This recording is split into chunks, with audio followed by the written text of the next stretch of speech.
जिंदगी सरिता में आपका स्वागत है। मैं लेकर आई हूँ आपके लिए अपने द्वारा लिखित कहानी जिसका शीर्षक है वतन की खातिर। यह कहानी कारगिल युद्ध पर आधारित है, किंतु यह कहानी पूर्णतः काल्पनिक है। इसका वास्तविकता से कोई लेना देना नहीं है, और यदि कोई पात्र का नाम किसी वास्तविक जीवन से मैच करता है तो यह मात्र संयोग होगा। तो शुरू करती हूँ कहानी वतन की खातिर। हेड कांस्टेबल जगत कुमार, जो हरियाणा के ग्राम बापोली निवासी था, उसके घर से फ़ोन आया कि उसकी बीवी रीना को 9वां महीना लग गया है और वह चाहती है कि जब बच्चे को जन्म दे तो उसके बच्चे का पिता उसके करीब हो।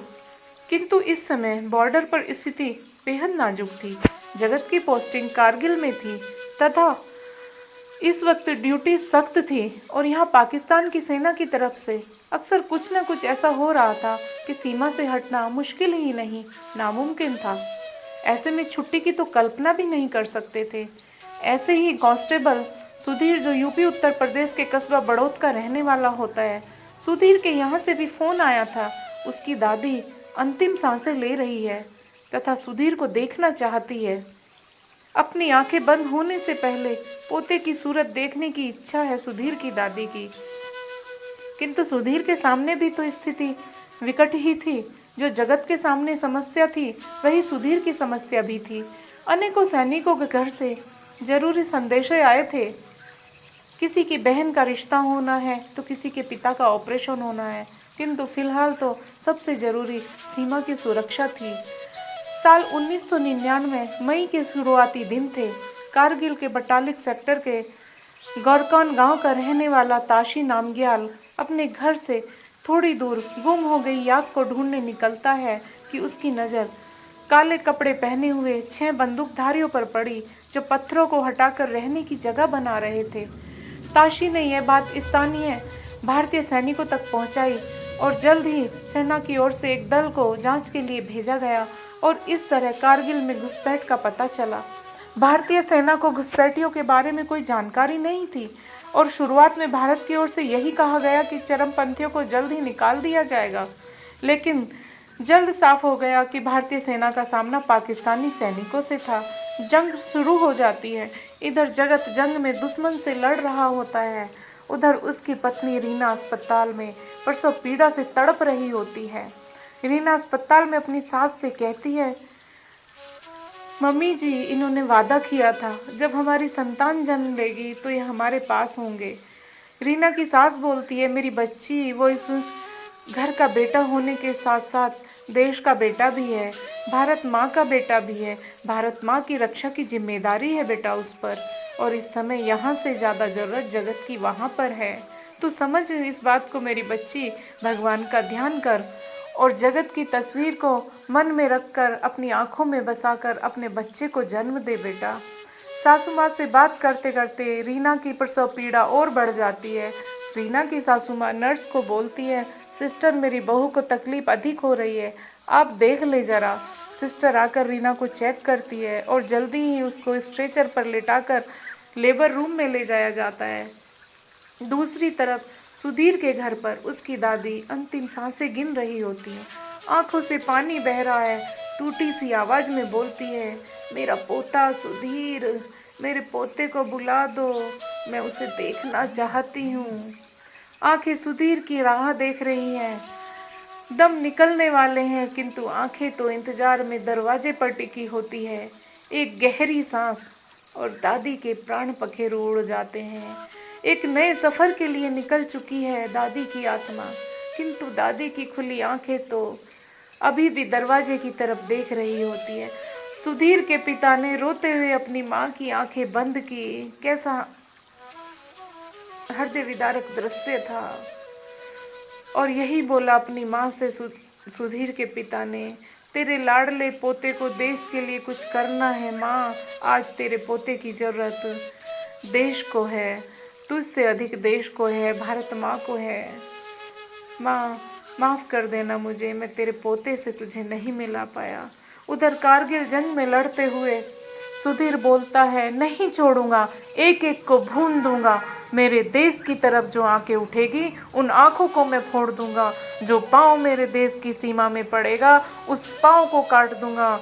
देश पर मर मिटने की शपथ ली है, मर जाएंगे मिट जाएंगे, मगर देश पर आँच ना आने देंगे। जगत भी उसके करीब ही होता है, तभी दुश्मन की एक गोली जगत के कान के करीब से होकर गुजरती है। वह तो किस्मत अच्छी थी, जगत ने सिर एक तरफ मोड़ लिया तो बच गया।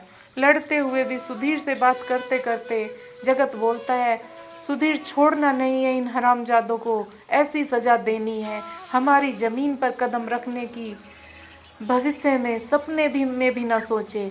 भारत माता की तरफ अपने कदम बढ़ाने का और हमारी माँ की तरफ देखने के, आंख उठाकर देखने की भी ना सोचे। दोनों पूरे जोश से लड़ रहे होते हैं, तभी दुश्मन की एक गोली आकर सीधे सुधीर के सीने में समा जाती है। यह देखकर जगत पूरी तेजी से फायर करता हुआ उस ओर भागता है जिधर से दुश्मन ने जगत पर फायर की थी।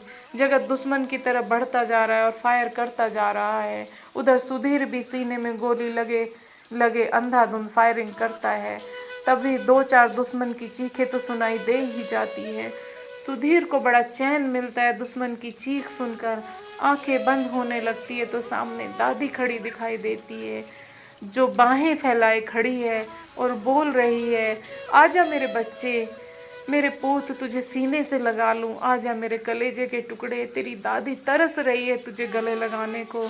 जगत धीरे धीरे उठकर बढ़ चलता है अपनी दादी की ओर, लेकिन यह क्या, उसको कहीं भी कोई जख्म नहीं क्यों नहीं है?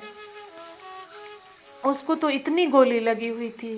वह फिर सिर को झटक कर और यह सोचकर कि कोई ख्वाब या भ्रम है, आगे बढ़कर अपनी दादी के गले लग जाता है जाकर और गीत गाता है, दिल दिया है जान भी देंगे ए वतन तेरे लिए, हर कर्म अपना करेंगे ए वतन तेरे लिए। दादी बोलती है, चल बेटा अब मेरे साथ ही रहना तू। दोनों दादी पोता साथ साथ रहेंगे। सुधीर बोलता है, हाँ दादी चल, दोनों साथ साथ रहेंगे। उधर अस्पताल में जगत की बीवी रीना ने एक सुंदर सी बेटी को जन्म दिया है। इधर जगत पर भी दुश्मन की तरफ से फायरिंग हो रही है। सामने से जगत भी फायरिंग कर रहा है। 2-4 नहीं 6 दुश्मन को जगत ने भी ढेर कर दिया और एक गोली आई और सीधी जगत के सीने में उतरती चली गई। दोनों भारत माता के लाल ने सीने पर गोली खाई। जगत को अपनी बीवी रीना दिखाई दे रही होती है।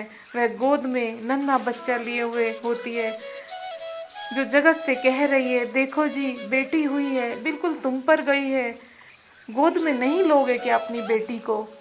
जगत जैसे ही हाथ बढ़ाता है बेटी को गोद में लेने को, किंतु रीना आंखों के सामने से ओझल हो जाती है।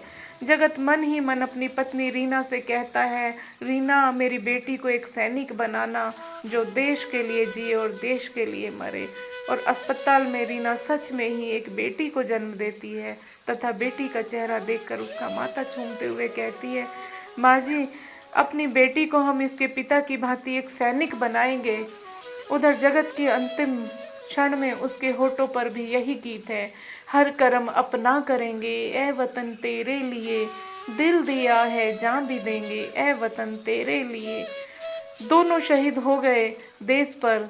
527 से अधिक सैनिकों ने शहादत दी थी कारगिल युद्ध में, और हर सैनिक भारत माता की जय बोलते और जय हिंद का नारा लगाते हुए दम तोड़े थे हर सैनिक ने। जय हिंद, जय जवान, जय किसान, भारत माता की जय। धन्यवाद। सरिता अशोक चौधरी।